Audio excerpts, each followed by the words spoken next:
You can have an elaborate theatres to make. A couple of things.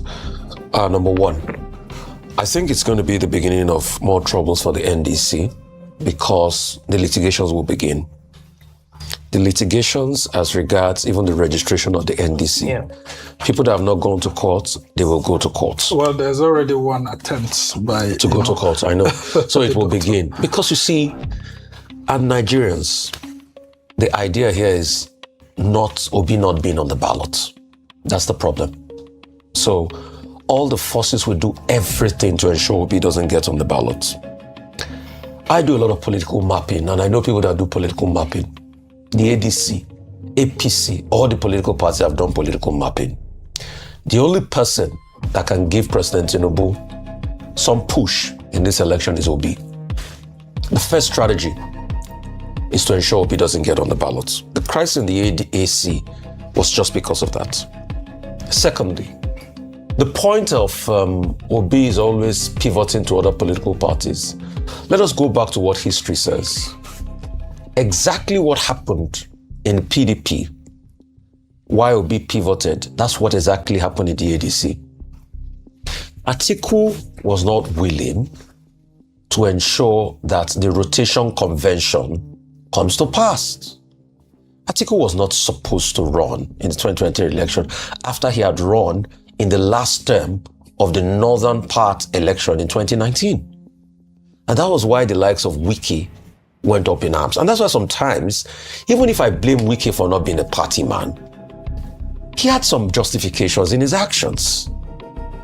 And that was why Obi left. Obi kept on saying that if you zone it to the south, I'll fight for it. So it's not that he doesn't like to fight. In the case of the ADC, the Atiku camp had already hijacked most of the structure in the ADC. The state chairman we're talking about were already hijacked by the Atiku camp. Over the weekend, I walked the phone lines for my sources. I mean, we're political journalists. We walk our sources phone line. Most of it was already a fait accompli. So there was no way Obi was going to be able to thrive or get a fair situation in this election process. That's why he left. Yes, I know he tried to be cute about it by saying my elder brother Atiku is because of the court case.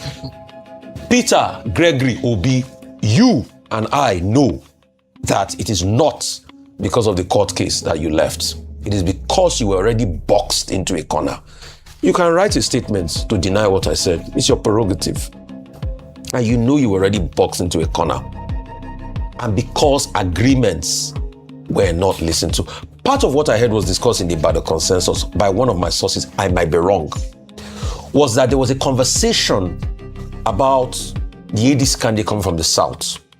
But people reneged against it. The Atiku team reneged against it. These are the things I'm walking the phone lines and my sources are saying. So I know the Atiku camp will come out and debunk all the things I've said. It's for you to deny. It's for you to debunk. I mean, mine is for me to speak my truth and you to rebut. So once that did not fall through and the consolidation had started, Obi had to leave because Obi wanted to be on the ballot. Yes, you might make an argument and say, why is he moving all around and everything? Hey, man has an ambition. For those that argue, why is Obi moving around? Why is Atiku still running as at 20 from 1993 up till now? And some people are saying, Atiku, this might be his last lap. This is not going to be his last lap. If Atiku is in good health, he will run in 2031. Mark that down. He has his ambition. Yes. You know, former Liverpool coach Bill Shankly famously said, people think football is about life and death, but they are wrong, it's more than life and death. For politicians, politics is more than life and death. Atiku Abubakar's ambition is to become the president of Nigeria. As long as it's in good health, he will keep running until he gets the ambition, the aspiration, and it's his goal. Secondly, what will this do? The first winner will be President Tinubu. But anyway, I had always known that they were going to disintegrate because there was no way they were going to agree in the first place because the ambition of Atiku Abubakar was more palpable than stepping down. And when people kept on saying the other statesman. President Tinubu will make a lot of inroads, yes, also because he's also running with state might at this point in time, the power of incumbency. So it's not going to be as easy. And this is not a Buhari that allows things run. So the votes Obi said he got, the votes Obi got in the last election, he might not get as much because there will be many factors. The other argument I would like to make in the Southeast, you see, President Tinubu, they can tell you that they will give you votes in the Southeast. I'm not sure Nigeria's politics is so mature to the level that people in the Southeast will see Obi on the ticket and see you on the ticket and decide to vote you over Obi. It will be a miracle if Nigerian politics has gotten to that level. So, as regards the South, I see seen a lot of inroads. The South-South is quite split and all of that.